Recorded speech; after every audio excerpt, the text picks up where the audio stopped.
Los libros son los cuadros comerciales de las compañías europeas de las Indias Orientales, las que vehiculan con ellos las reglas nuevas hasta los confines de los territorios chinos. Salió de Oriente y volvió a Oriente después de unos siglos de estancia en Europa. En América, Benjamin Franklin publica en 1783 un ensayo corto titulado La moral en el ajedrez. Es el primer tratado relativo al noble juego editado sobre el suelo americano. No debo tener muchos ajedrecistas entre mis radioescuchas porque están muy tranquilos hoy. Franklin invita a sus conciudadanos a practicar este divertimiento, dice que hace nacer en nosotros varias cualidades preciosas, como la precavidad, la circunspección, la prudencia, la perseverancia. El presidente americano, que era también un ilustre sabio, había, durante sus estancias parisinas, había tejido relaciones con los filósofos de las luces, del siglo de las luces. En 1770, el ingeniero Wolfgang von Kempelen presenta en la corte de la emperatriz María Teresa de Austria su invención. Un androide vestido como turco, el autómata derrota uno a todos los jugadores, los más renombrados del imperio. Pero el pequeño Philidor le gana. Benjamin Franklin está vencido por el autómata. Era la primera computadora, señor. En 1809 juega con Napoleón I. En 1796, un decreto del directorio de la Revolución ordena que cierre el Círculo de Ajedrez de París. El juego de los reyes y la Revolución no se llevan bien. Después de la intronización de Bonaparte en 1804 vuelve a introducirse. Goethe es un jugador apasionado. Stendhal, Lamartine, Alfred de Musset también son jugadores. La gran novedad del siglo XIX es la emergencia de los jugadores de Europa Central. A la vuelta del siglo, el mundo del ajedrez es un universo ya estructurado con sus escuelas de campeones, tratados, crónicas y revistas. La primera, el Palamedo, fue editada en Francia en 1836. El primer torneo internacional moderno está organizado en 1851 en Londres. Un joven profesor de matemáticas alemán, Adolf Andersen, lo gana.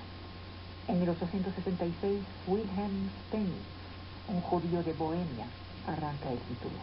Años después pierde la razón. Emanuel Lasker es el nuevo campeón del mundo. Desde su cámara en el asilio donde está internado, Steinitz desafía a Dios para jugar un último partido de ajedrez. Luego muere en la más grande de las miserias. Lasker es también profesor de matemáticas, además de doctor en filosofía. Será el primer campeón en considerar que un partido de ajedrez solo es un combate entre dos voluntades psíquicas. Esta tesis revolucionaria impresiona a un joven físico alemán llamado como Albert Einstein. En junio de 1897 tiene lugar el primer torneo de ajedrez femenino en la historia. A pesar de las hostilidades en Europa en 1914, las competiciones siguen, pero la derrota alemana saca a los jugadores prusianos y austrohúngaros del campo. En 1921, en La Habana, un elegante diplomático cubano, José Raúl Capablanca, le gana a Lasker. Hay una bolsa ahora que se fija en principio de cada juego, y la bolsa había sido fijada en la entonces colosal suma de $25,000. Las confrontaciones internacionales siguen sometidas a la liberalidad de algunos mecenas. Ya se volvía imperativo dotar de una instancia federal, de una legitimidad supernacional para que edicte un código universal de leyes, que no se haga cualquier cosa. Así que se creó la Federación Internacional de Ajedrez, FIE, en 1924 con 14 participantes, incluyendo Argentina, Canadá, Rumania. Aquí tampoco estamos. Su primera decisión fue original. Cambiaron FIE por FIDE, que significa fe. No sé por qué, pero así quisieron. Los dirigentes anglosajones, que son mucho más prosaicos, lo transformaron en FIDE, el uso del día. FIDE organiza el campeonato del mundo femenino. El número de federaciones, los recursos, la credibilidad aumentan, pero la URSS la boicotea. El juego se estaba volviendo mecánico, los partidos nulos se multiplicaban hasta que se vuelva a descubrir, a través del juego, una perspectiva de riqueza inexplorada, una vía real que los musulmanes habían visto hace más de 1000 años, la abstracción. En el ajedrez la belleza no es una experiencia visual. El jugador experimenta el placer estético de la imagen abstracta. La sombra del nazismo se empieza a propagar en Europa. El ajedrez se transforma en opio del pueblo soviético. Nadie puede impedir el ascenso de los maestros soviéticos. Lenin era un apasionado. Y antes de él, Tolstói. Cuando los bolcheviques toman las riendas, toman también a cargo, oficialmente, a los jueces. Los jugadores soviéticos tenían un sentido agudo del análisis, calidades psíquicas y memoria fuera de lo común. De 1948 a 1972, el título supremo cae sucesivamente en 5 soviéticos. ¿Habrá un gen del ajedrez? Los 5 son Botvinnik, Smyslov, Tal, Petrosian, de Armenia, y Spassky. En los Estados Unidos surge un joven llamado Fischer, y los campeonatos de los 2 bloques se organizan en Reykjavik, la capital de Islandia, en 1972. Spassky reinaba desde 69. La bolsa del vencedor alcanzaba $250,000. En un clima de odio, de paranoia, se inspeccionan las sillas, se desbarata la mesa, se bajan los candiles a ver si no encuentran alguna bomba, lo que sea. La locura, la guerra fría, así se llamaba entonces. La gente se pregunta si la victoria en el ajedrez significa la victoria de un sistema ideológico. Pierde Spassky. La vida de Fischer pierde después su sentido, a pesar de que ha ganado. Deja de jugar, y entonces viene un joven de 23 años a desafiarlo, Anatoly Karpov. El presidente filipino Marcos ofrece $5 millones al vencedor. Gana el soviético Karpov, el más extraordinario talento que haya conocido el ajedrez. Sin siquiera combatir gana. En 78, un ruso disidente de 53 años, Korchnoi, lo desafía. Fue una parodia tragicómica en un total de 32 partidos. El 13º campeón del mundo, un gorbachoviano de 49 kilos, Garry Kasparov, gana. En 87, crea una organización mundial paralela, la Grand Masters Association. Lo destituyen, la élite de los ajedrecistas se fractura en 2 clanes. Desde entonces los campeones caen en la tormenta de medios, dinero, poder. Ya no es juego esto. El insulto se vuelve común. Algunos partidos se terminan a golpes. Kasparov funda otra estructura disidente. El 7 de febrero del 96 hay un juego raro que opone a Kasparov a un programa informático llamado Deep Blue. La computadora, la criatura, había sido concebida por un equipo de ingenieros informáticos de la IBM.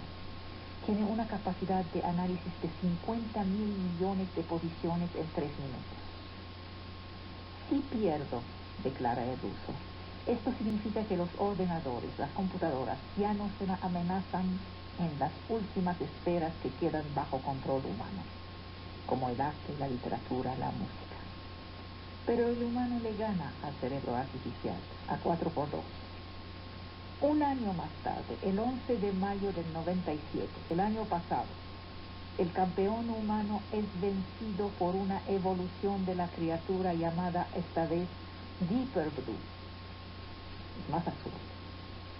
El postulado de los ingenieros era: si logramos inculcar a un cerebro artificial los medios de razonamiento inherentes a un jugador de ajedrez, entonces el cerebro artificial habrá logrado pasar una frontera decisiva en el campo de la toma de decisiones. Lo hicieron. Los jugadores fascinan. Se estudió a finales del siglo XIX su funcionamiento. La abstracción es inmensa, la representación del tablero es poco visual.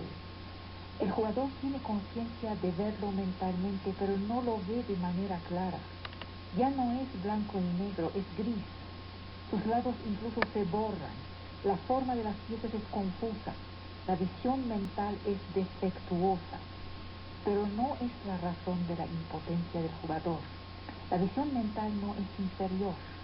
Las imágenes visuales se liberan de todos los caracteres materiales y concretos y conservan la posición, la forma de las piezas, su color no importan. Los elementos que sirven para las combinaciones son las líneas de dirección que debe seguir la pieza y el número de la casa del cuadrito. Es geometría pura.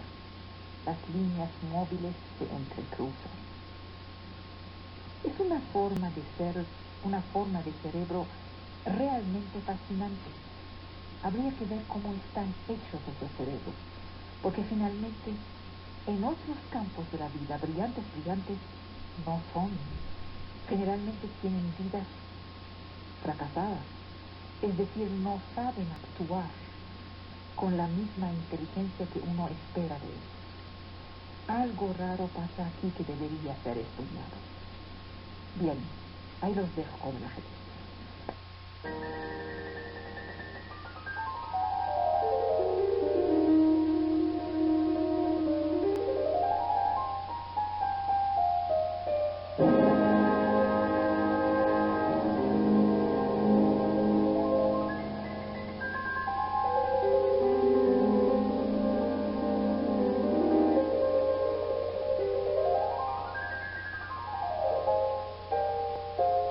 Que muestra una visión cristiana de Pastor Santiago, que dice: el origen de la violencia se remite a Génesis, cuando Caín mata a Abel.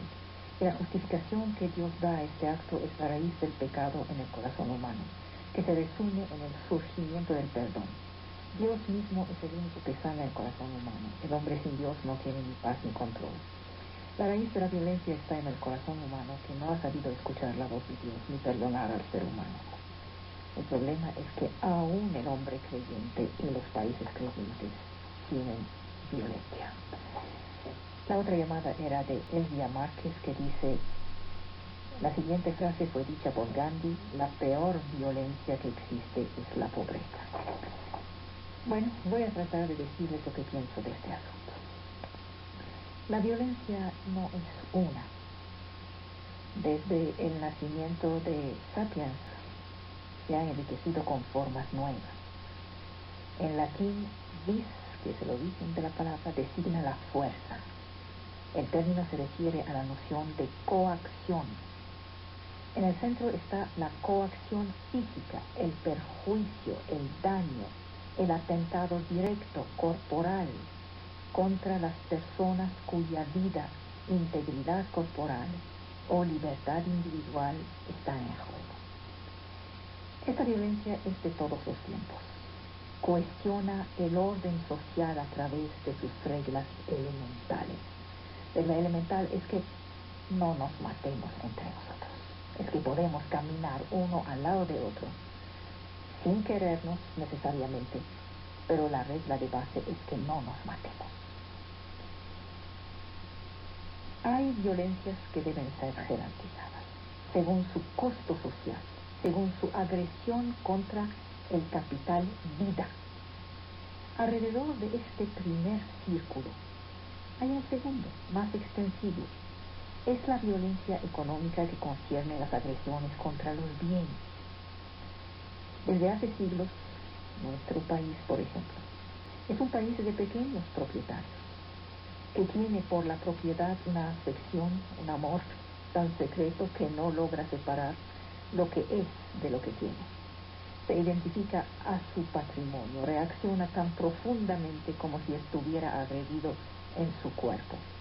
De ahí esta tendencia a dar a la violencia un contenido económico, a confundirla con la delincuencia. Pero los delitos contra los bienes no pueden ser calificados de violencia. Esta se dirige innegablemente a un ser humano. Puede ser definida como una agresión voluntaria y brutal por una persona a la autonomía física de otra persona. Este versículo es el de la violencia moral. Es una noción subjetiva. Hablar de violencia en este caso es un abuso del lenguaje, propio a ciertos intelectuales occidentales, instalados confortablemente en la vida y que no conocen el mundo oscuro del crimen. En el momento en que dos individuos se oponen, se ponen en presencia, uno puede tratar de dominar el otro. Y se puede hablar de violencia, por supuesto, pero es una confusión que parte de un universo de referencia totalmente aseptizado. Hablar, por ejemplo, de la violencia de las condiciones de vida modernas es confundir reglamentación y opresión, organización y agresión. No se puede hablar de todo de cualquier manera. Sola una definición es válida. La violencia no tiene la significación que le presta el llamado sentido común.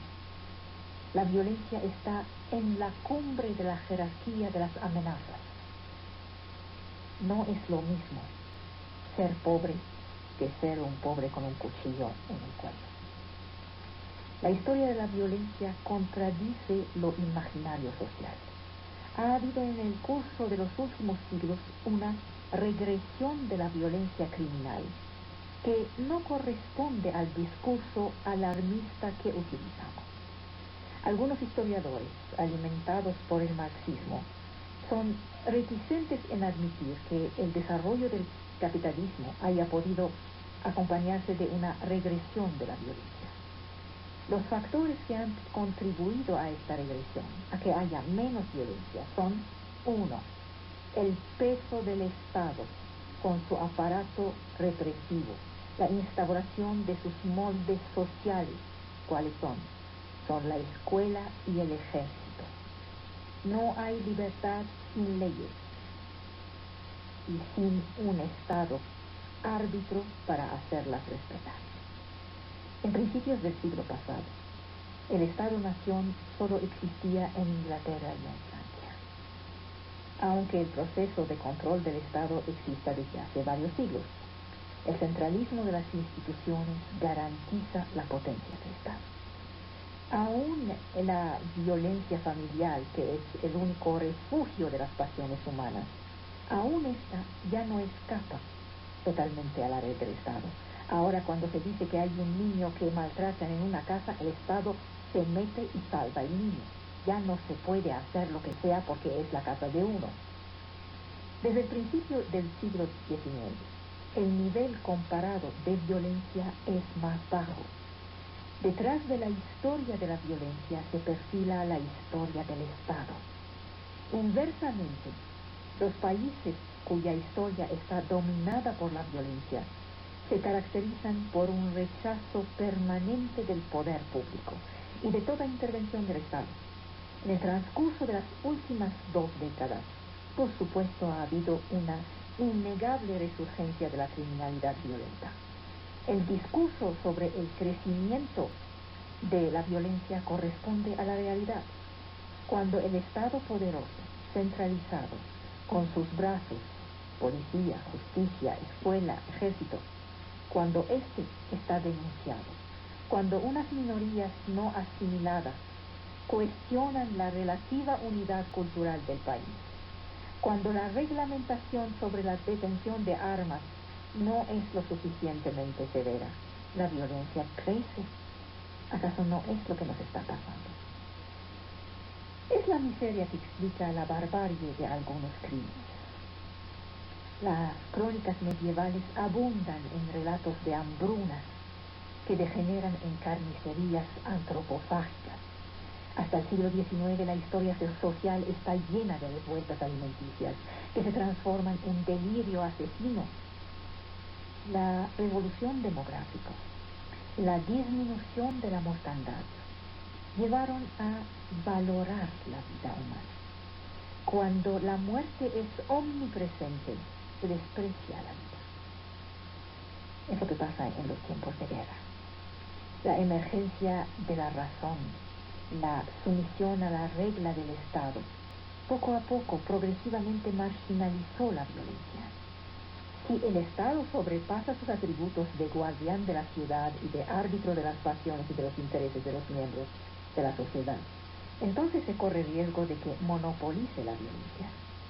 Donde el Estado es fuerte, el equilibrio es siempre frágil entre el Estado árbitro y protector y el Estado controlador y vengador. La necesidad de seguridad es fundamental. Ahora, si nos damos cuenta, es después de las grandes campañas de prensa sobre los crímenes que se despierta esta necesidad. Rara vez este temor, esta psicosis, parecen en relación directa con la violencia vivida por uno mismo. Por el otro lado, desde que una sociedad se enriquece y diversifica sus intercambios, aumenta la violencia. La petición de seguridad es particularmente fuerte en las clases medias, cuya posición social se marginaliza cada vez más y cuya moral, fundada sobre la ética del trabajo y del ahorro, es más severa que la de las clases asalariadas. Lo que pasa es que nuestro umbral de tolerancia a la violencia ha bajado considerablemente. Mientras más disminuye un fenómeno desagradable, más se vuelve insoportable. Lo que queda de él, pues. El error en el cual no hay que caer es asimilar el aumento del sentimiento global de inseguridad con una agravación de la violencia real. Las exacciones solo inspiran horror en las sociedades que están en reposo. En las revoluciones, en las guerras, son parte de la vida. Escuchamos decir que detrás de sus apariencias apacibles la gente sería en realidad agresiva.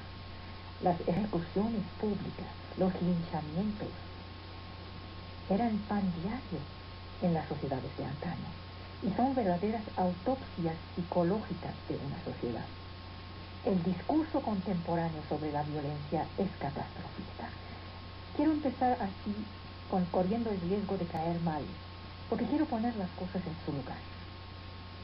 Los calificativos escogidos, los referentes utilizados, evocan las grandes epidemias de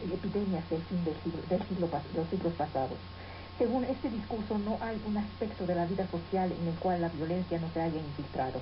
Lenguaje, arte, cine, música, danza, deporte, todas las formas simbólicas de expresión estarían contaminadas.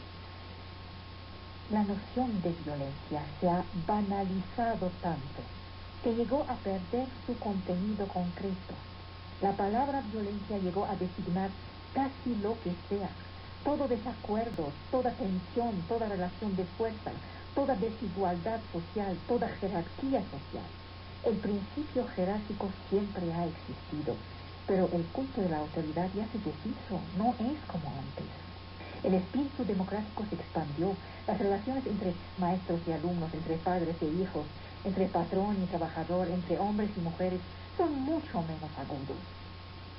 La verdadera violencia, la violencia bárbara, la que lastima los cuerpos y siembra la muerte, no es esta.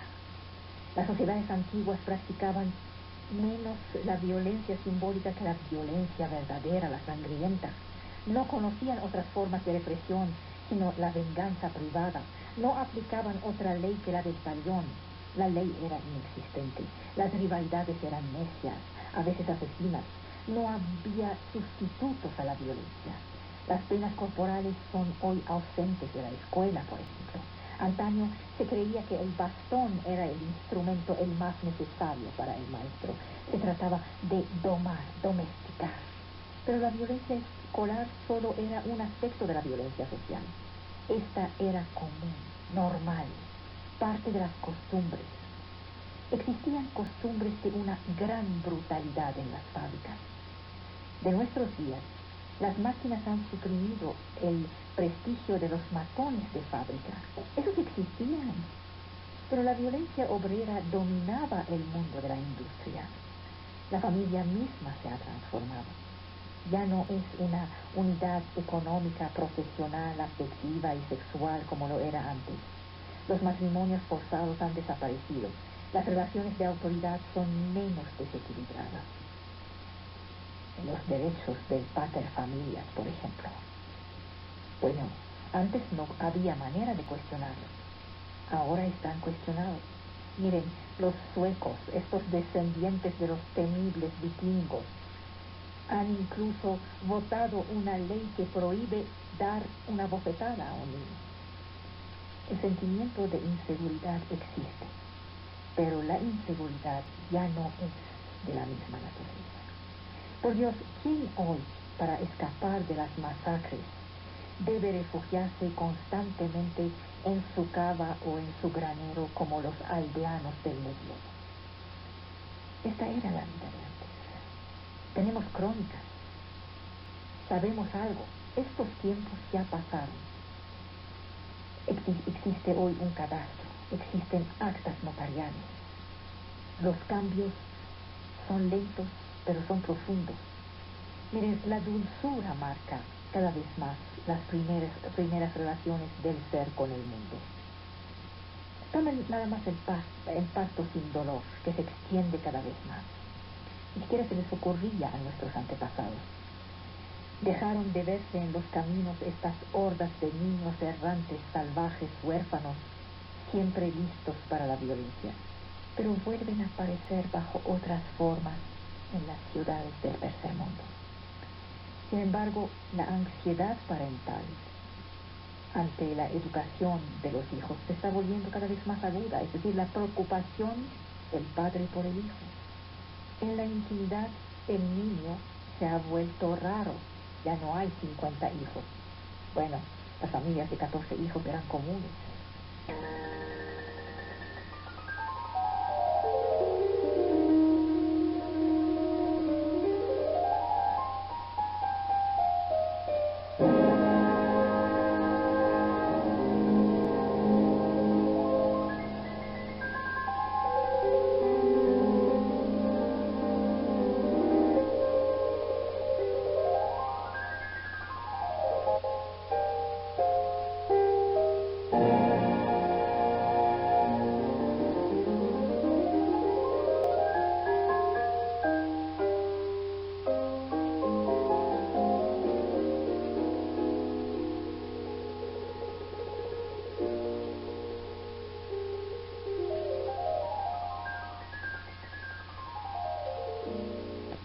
Desmistificando los mitos de la ciencia.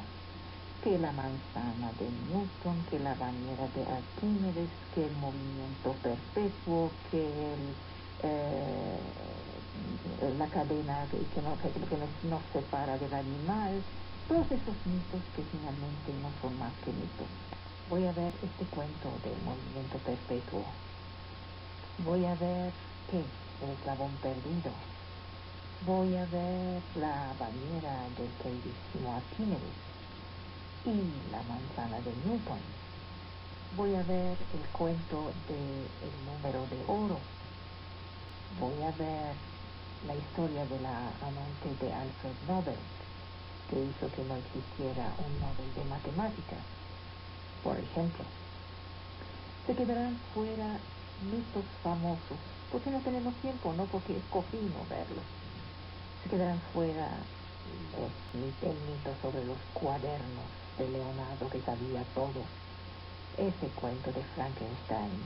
Se quedará fuera la fórmula famosa de Einstein, igual MC2. Pero esa la voy a introducir dentro de muy poco. Voy a hacer un programa sobre Einstein. Se quedará fuera el Big Bang, los agujeros negros, la mariposa de Lorentz. Así que perdonen lo que se va a quedar fuera y gocen lo que quedó dentro. Todo mundo sabe que Isaac Newton atraía las manzanas, que Einstein sacaba la lengua, que Arquímedes salía de su bañera gritando, que Leonardo da Vinci sabía todo de todo y que los científicos fabrican en sus laboratorios versiones inéditas de Frankenstein. Pero la idea aquí es ir a ver adentro de estos mitos, qué tan ciertos son. Como aquel niño que llevaron a visitar la fuente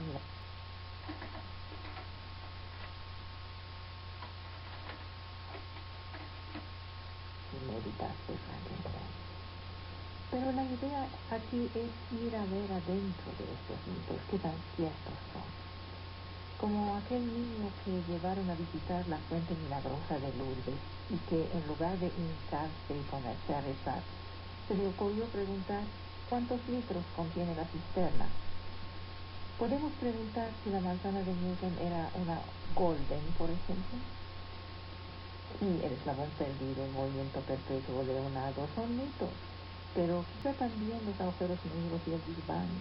Los mitos son útiles, generan gente que necesita demistificarlos, como lo hacemos aquí. Los mitos de la ciencia son generalmente versiones paganas del Génesis, con sus manzanas, por ejemplo, sus maravillas. El rayo genial del científico se parece a la verdad revelada. Esta revelación, en el caso del mito, jamás ocurre en un laboratorio, ¿no se fijaron? A menos de que consideremos una bañera como la de Arquímedes o un jardín como el de Newton, como un laboratorio. Además, pasan varias décadas entre el descubrimiento y el relato que se hace de él. En el caso de Newton, solo habló de manzanas a los 84 años, un año antes de su muerte. Así que el recuerdo parece sospechoso. El matemático Carl Friedrich escribía: cuando un bello edificio está construido, no se debe buscar cómo fue la construcción. Los bellos relatos los hacen unos viejos que echan sobre su pasado una última mirada. ¿Mentiras? Apenas. Digamos que son medias verdades. ¿Y por qué los mitos tienen tanto éxito? Porque la gente no comprende las ecuaciones, pero sí las bellas historias que transforman en reliquias. Así es como se mantiene la ignorancia a la vez que se organiza para el gran científico que nadie entendía en su vida. Se organiza un entierro de primera clase. El mito sirve para humanizar al genio.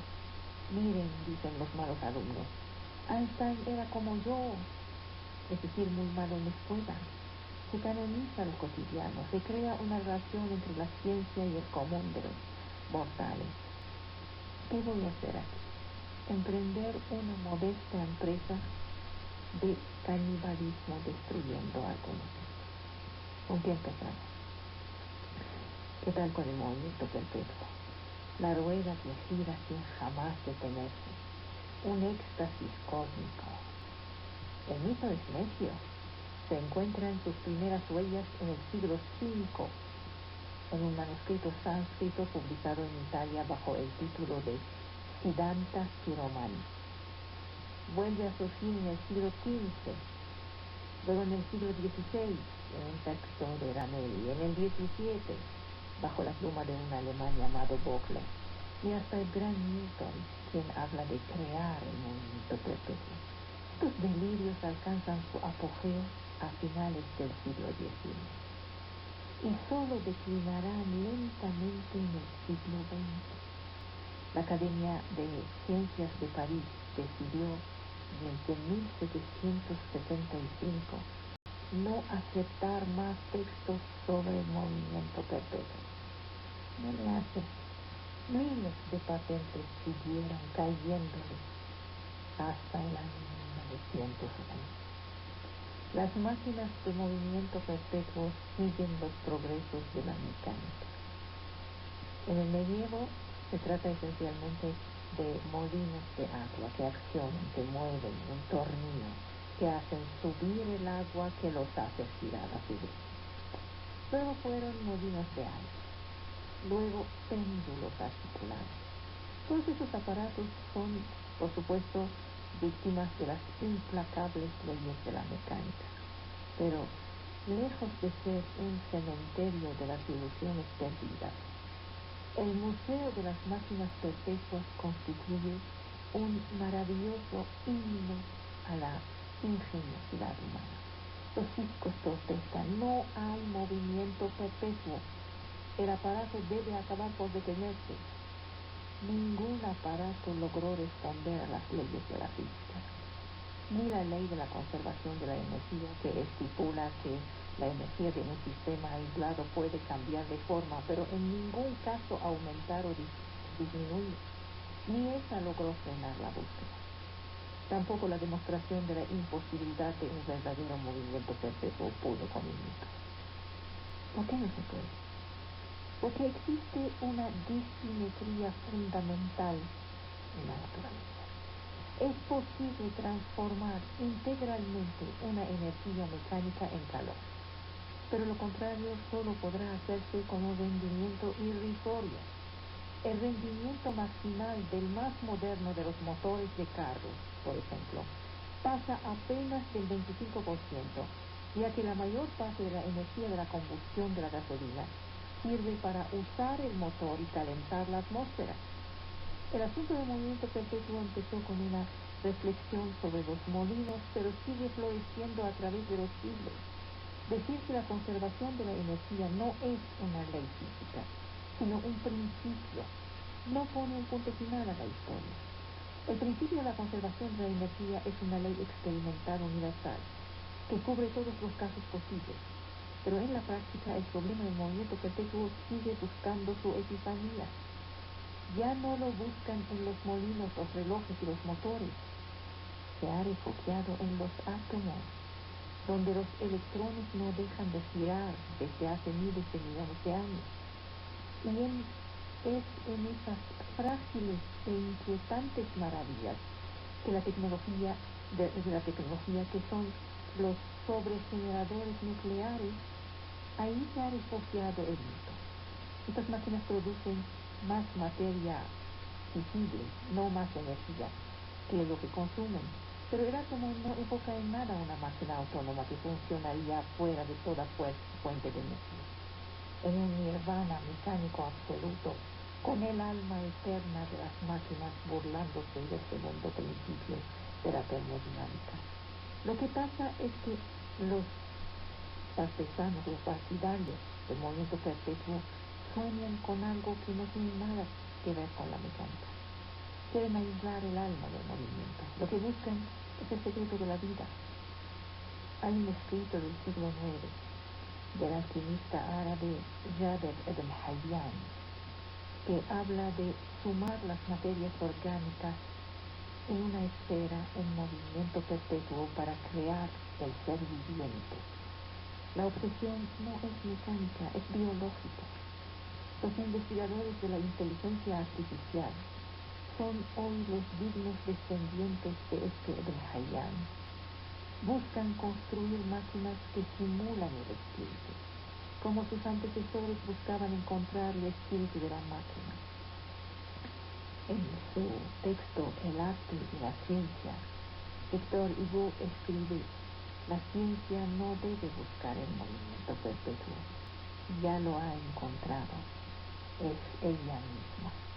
La rompertible, que es un mito insaciable, llega a alimentarse del vacío. El eslabón sigue tan perdido como hace un siglo y sigue desencadenando pasiones. Darwin vaciló durante 20 años antes que de publicar Los orígenes de las especies, la obra fundadora de la teoría de la evolución. Raras son las teorías científicas en haber tenido un impacto tan determinante. En ella Darwin demuestra que casi la inutilidad de un Dios creador canónico. Copérnico ha retirado al hombre el privilegio de estar en el centro del universo. Darwin le retiró el de haber sido objeto de una creación particular. No se trata de una teoría única, sino de un conjunto coherente de proposiciones de este conjunto riquísimo, algunas ideas iban en contra de la ideología ambiente. El paso gradual del orangután al hombre inquietaba. La idea de evolución parecía inaceptable, a pesar de que desde 1799 Charles White propuso el gradualismo, que llamó la gran cadena de los seres, y que permitía pasar de la gaviota a los grandes simios, pero en ningún caso del simio al hombre. Poner a este en el lugar que le corresponde entre los animales era un sacrilegio, por lo que convenía contrarrestar rápido estas ideas radicalmente nuevas. La evolución es fácilmente observable en el seno de una misma especie, pero es más difícil de evidenciar de una especie a la otra. Si el hombre viene del simio y si la evolución se ha hecho de una manera continua, ¿dónde están los simios casi hombres y los hombres casi simios?, objetaban los adversarios de Darwin. Este reconoció que la distinción neta de las formas específicas era una dificultad evidente. Estoy citando su frase. Subrayó que solo conocemos una ínfima proporción de los fósiles existentes. Las grandes novedades evolutivas aparecieron en el seno de poblaciones muy reducidas y con una tasa de evolución muy rápida, lo que disminuye las posibilidades de encontrar fósiles. A pesar de un siglo de descubrimientos paleontológicos, los eslabones entre el hombre y el caballo y el simio, o entre el borrego y la avestruz, siguen perdidos. Darwin propuso una suerte de caballo con 3 dedos, llamado hiparión, que parece ser un ancestro muy presentable para el caballo actual. También propuso una cosa que se llama zeuglodón, que no alcanza a decidirse entre ser un carnívoro y ser una ballena. Y propuso una cosa que se llama el arcaeopteryx, que es a la vez reptil y pájaro. Los partidarios del salto evolutivo y los extincionistas, es decir, los partidarios de la teoría de las extinciones masivas, explicaron que los eslabones no faltan, por lo contrario, sobran. Hay animales increíbles como el ornitorrinco, que son a simple vista unos guiones biológicos entre cosas y otras. Aplastados bajo la masa de los eslabones, los paleontólogos dicen hoy que no hay una sola cadena con eslabones regulares que relacionan el hombre con el mejillón, sino un sinnúmero de especies sometidas a una constante revisión por el ritmo despiadado de las grandes extinciones. La cadena de los seres es una analogía mecánica típica de finales del siglo XIX, de una época y una sociedad.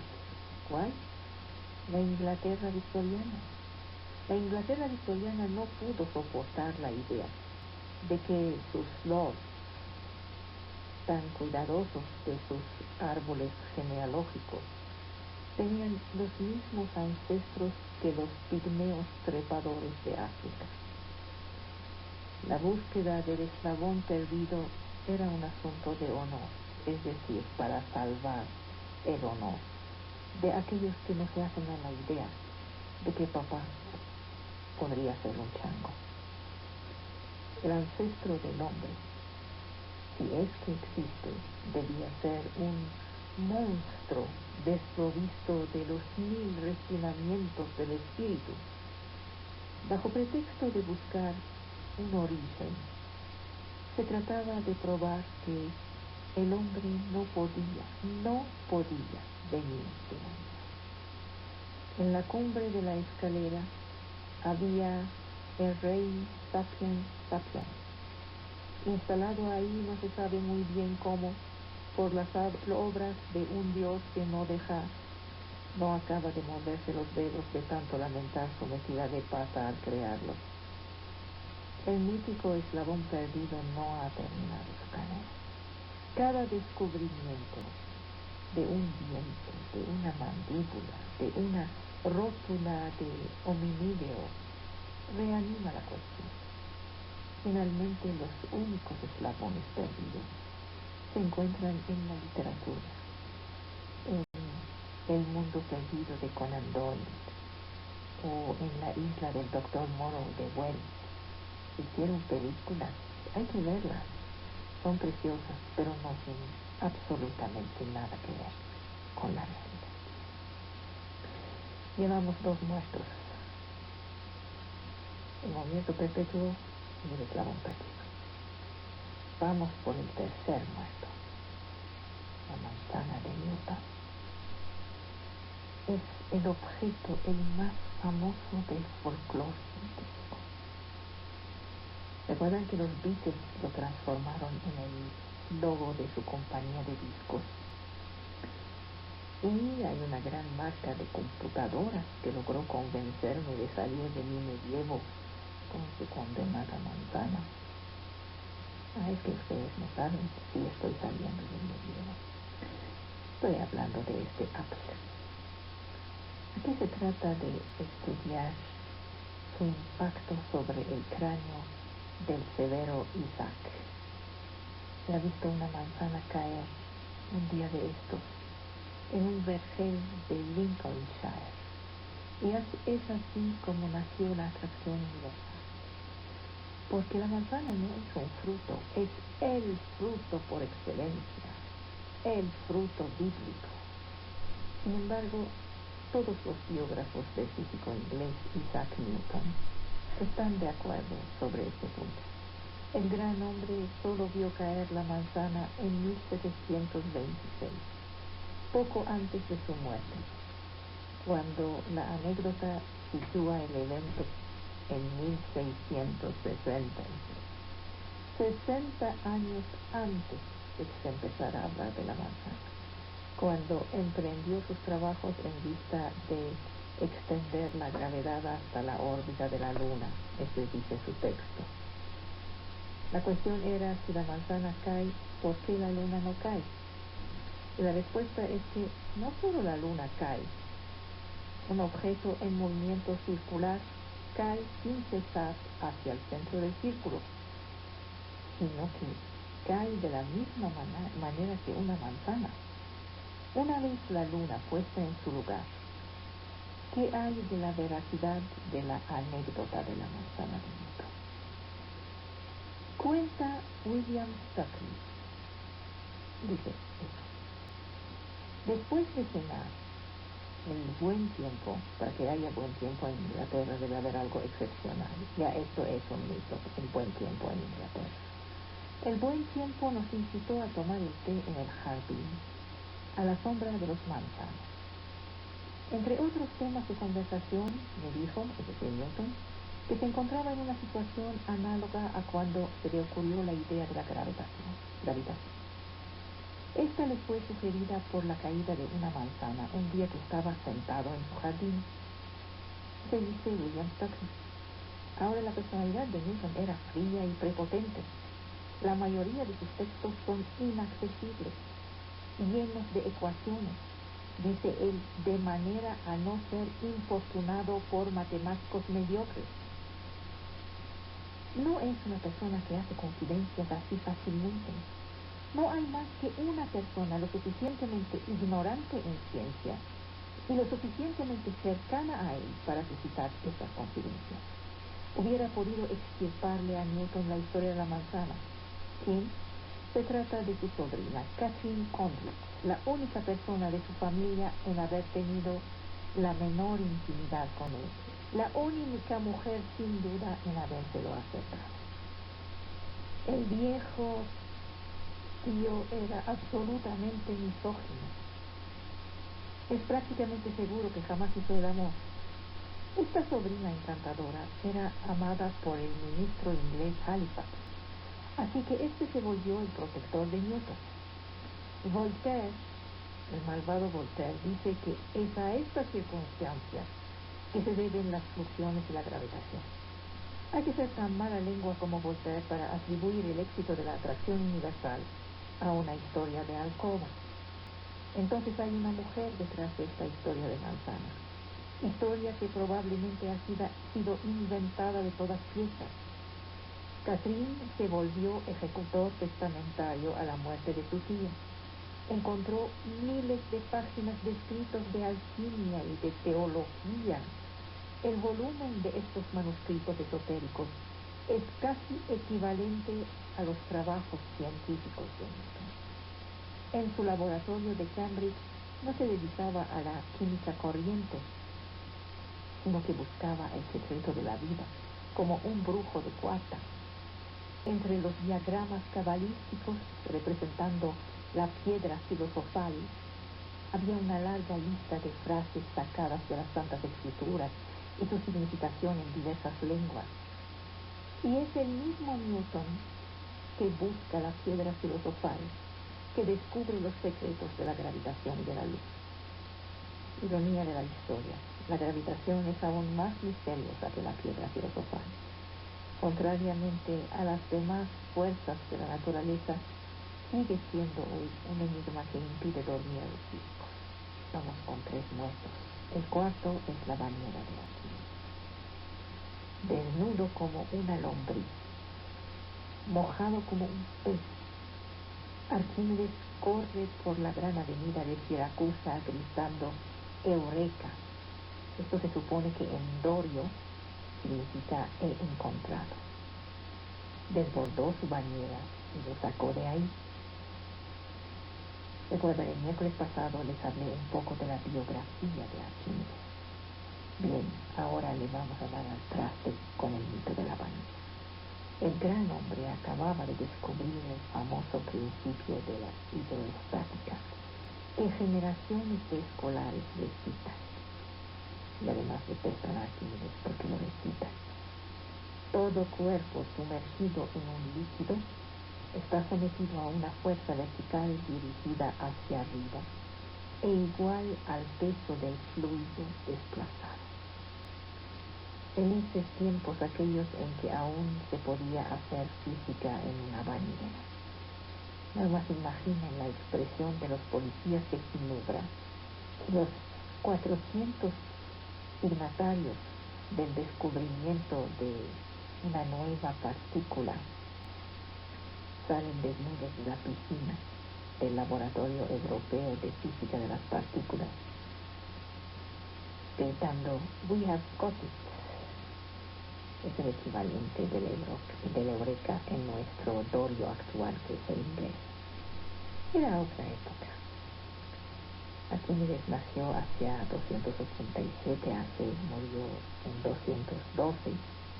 Entre tanto, vida pública, vida privada, todo lo que sabemos de él viene de 2 fuentes.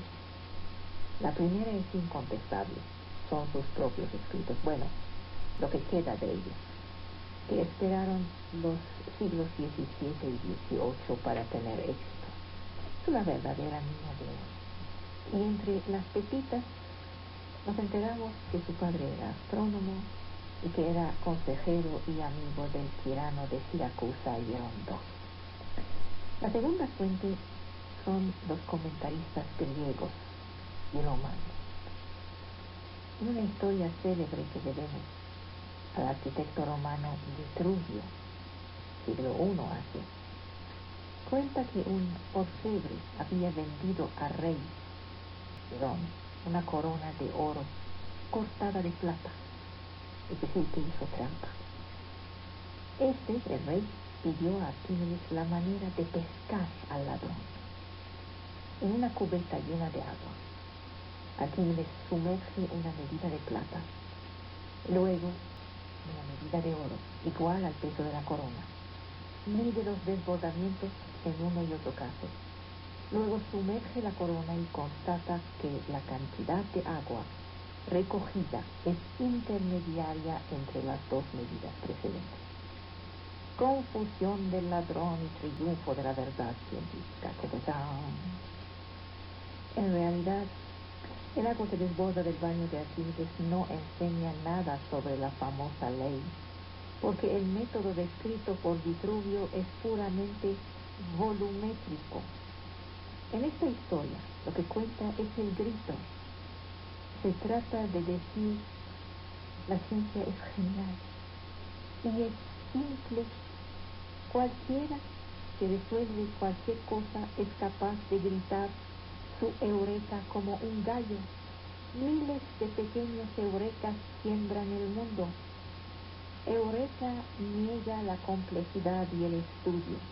Es el triunfo de la intuición, de lo que podemos comprender sin saber nada.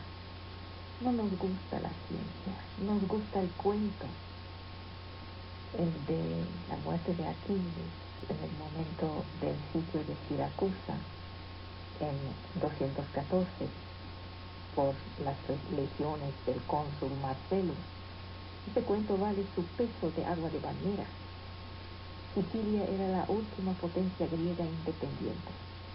Apostó sobre Cartago contra Roma y perdió en esta apuesta su libertad.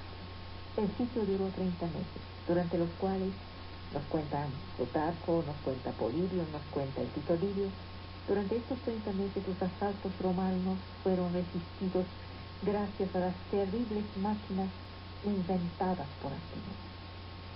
Eran unas catapultas capaces de lanzar enormes bloques de piedra sobre los navíos y otras graciosidades, espejos gigantes, qué sé yo. Estos eran los instrumentos de la guerra de antaño. El sitio se terminó en el otoño del año 212.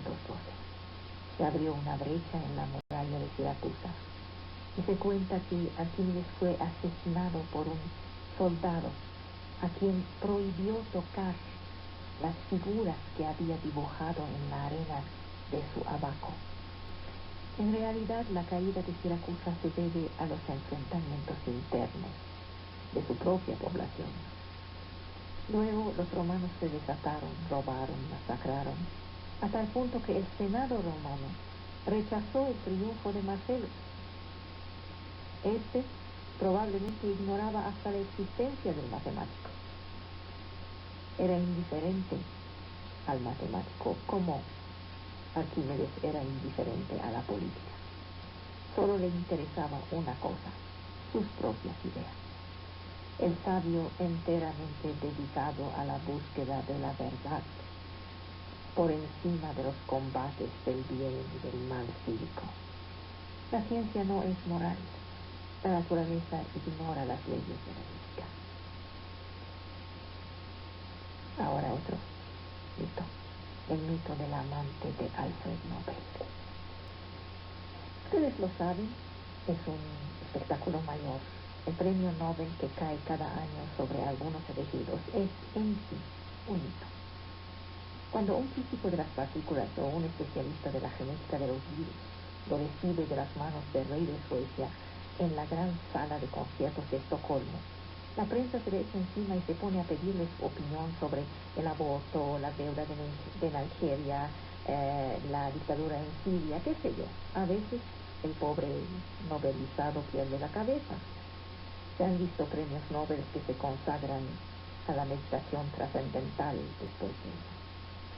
En sus principios, en 1901, solo se otorgaban unos $40,000. Ahora hay que admirar la habilidad de los administradores del Fondo Nobel, porque llega al millón por cabeza. Y entonces se transforma en algo mágico porque asocia dos nociones generalmente opuestas, la investigación y el dinero. ¡Qué maravilla!